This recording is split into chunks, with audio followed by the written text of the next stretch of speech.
There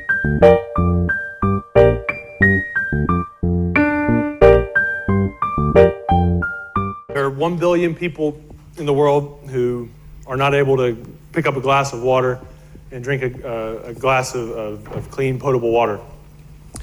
And we need to do something about that. That's why I started an organization as actually a business, and it's called TOHL. And what we do is we install water infrastructure for areas that are of difficult access. And my name is Benjamin Cohen. I'm the CEO and founder of TOHL. Back in 2010, there was a very major earthquake in Haiti that everyone knows about. And there was a lot of people that died. Thousands of people died in this earthquake. The people in this country are some of the most vulnerable in the world, especially in a situation where there's a natural disaster in an area where there's not good access to water. And back in 2010, my friend and I, we were in university, and we were looking at solutions for how we could help solve the problem of water access, especially in disasters. And we were watching a lot of the coverage, and there was Bill Clinton on BBC talking about how they had a lot of water and supplies at the port, and they didn't have a way to get that water to the people that needed it. So this was the problem that we were trying to solve. As engineers, we thought, well, there's got to be something we could do, something we could invent. So there's two issues here. First of all, after an earthquake, you oftentimes don't have good access to roads and bridges, and water pipes are broken. So traditional infrastructure is not useful. And in that way, you need some other method to install new infrastructure rapidly. And trucks obviously don't work. It's a batch process. It's slower, and there's no roads. So what we came up with over time, and it did take some time to develop this, is a way to install pipelines quickly over long segments using a helicopter.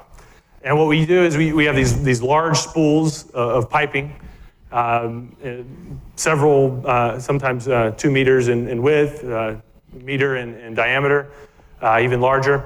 And we use a helicopter, and the helicopter flies along and it installs the piping. I'm going to show a video here of our installation last week where we installed our piping to connect a small community to a remote water source that they didn't have access to. This is a solution that works. It's been tested, proven. We have making sales, and things are going very well. But I'm not here today to talk about our business or to talk about TOHL itself. I'm here today to talk about how we got started, why we are where we are. So I'm going to tell a little bit of my story. Back, I was a normal kid, just like everyone else. Grew up in the U.S. With a modest family. No one was very rich. I played sports. Worked very hard. Went to a good university, Georgia Tech. Studied engineering, civil engineering, and then graduated and got a job working for the Georgia Department of Transportation as a civil engineer. And I talk about this because it's a very comfortable position. Working as an engineer, you have health benefits. Working for the state, you have a pension fund, retirement plan, paid vacations, paid holidays, set hours. It's like that job that a lot of parents would really like their kids to have. And I actually was working there for 2 weeks when got news that we had actually been accepted into Startup Chile, which many of you may know about Startup Chile. It's a program by the Chilean government to give seed funding to new enterprises to start their businesses. And at that time, I was faced with a decision 2 weeks into my job to either stay with that job or start this new enterprise based upon a technology that had never been tested. We talked to professors and business folks as well, and they said, well, this first of all won't even work. Once you see the video, you can see that it's fairly simple technology. But before that, we actually had tested it. There was a lot of doubters, and they ridiculed it. Really, quite honestly, thought we were a little crazy. What are you going to use that for? How is that going to work? And now that we've actually tested it, things are a little different. But I was faced with a choice. There's two paths.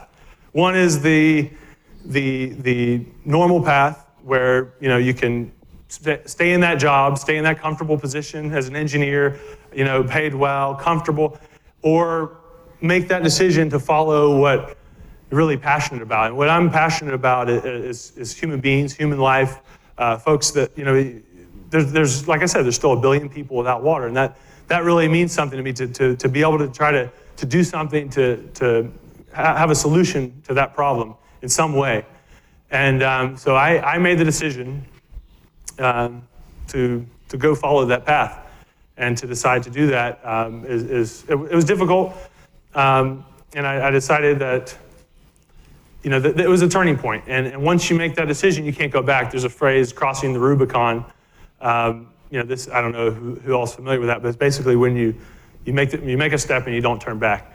And that was the point for me. And now things are really growing. Things are going well. But even if things weren't going well, failures.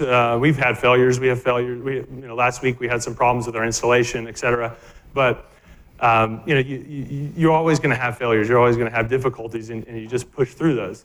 But I talk to people all the time that they have ideas, they have something that they want to do, they have a business they want to start, or some kind of idea that they'd like to test or do, but they have a lot of excuses. I ask, well, why don't you go do that? Why?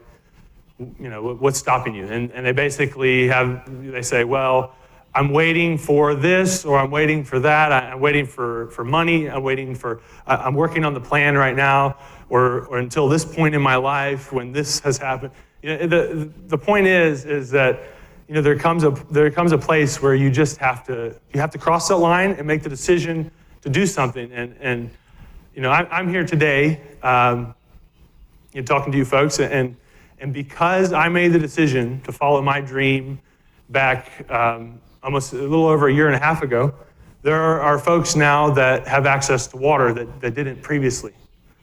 And that's I want to share that passion with you all, that you can make the decision to do something and it works out.